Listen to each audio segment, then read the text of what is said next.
مسجد اقصی مسلمانوں کا قبلہ اول اور خانہ کعبہ اور مسجد نبوی کے بعد تیسرا مقدس ترین مقام ہے۔ مسجد اقصی حقیقت میں مسلمانوں کی میراث ہے جو تاریخی اور مذہبی حقائق سے ثابت ہے، مگر یہ جس جگہ پر تعمیر کی گئی، یہود کے موقف کے مطابق اس جگہ پر پہلے سلیمانی ہیکل تھی۔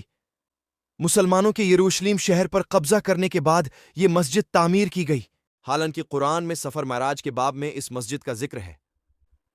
یہ مسجد حضرت محمد صلی اللہ علیہ وسلم کے بعثت سے بھی پہلے موجود تھی۔ متعدد روایات کے مطابق خانہ کعبہ کے بعد دوسری عبادت گاہ الاقصی تعمیر ہوئی تھی۔ مسجد کا تعلق اللہ کی عبادت سے ہے اور ہر نبی کو عبادت کے لیے مسجد کی ضرورت تھی۔ یہاں تک درست ہے کہ موجودہ دور میں اس مسجد کی معروف نسبت حضرت سلیمان علیہ السلام کے ساتھ ہے، حتیٰ کہ ایک روایت کے مطابق اس مسجد کو حضرت سلیمان علیہ السلام نے جنات سے تعمیر کرایا، لیکن اسے کلیتہن ہیکل سلیمانی قرار دینا تاریخی اعتبار سے غلط ہے۔ ہیکل کا لفظ رہائش گاہ، محل یا دربار کے لیے استعمال ہوتا ہے۔ گمان غالب ہے کہ نبی اللہ سلیمان علیہ السلام نے اپنی رہائش کا حجرہ بھی مسجد میں ہی بنا رکھا ہو اور اپنے متبعین کا اجتماع بھی مسجد میں ہی کرتے ہوں۔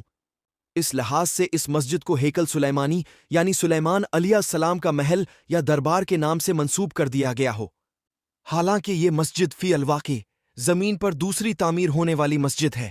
مقامی مسلمان اسے المسجد الاقصی یا حرم قدسی شریف، عربی الحرم القدسی الشریف کہتے ہیں۔ یہ مشرقی یروشلم میں واقع ہے جس پر اسرائیل کا قبضہ ہے۔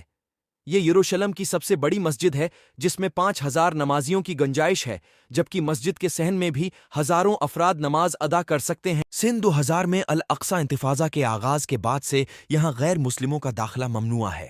ہماری دعا ہے کہ اللہ پاک مسجد اقصی کی حفاظت فرمائے اور تمام مسلمانوں کی حفاظت فرمائے۔ آمین۔ کمنٹ میں آمین ضرور لکھیں۔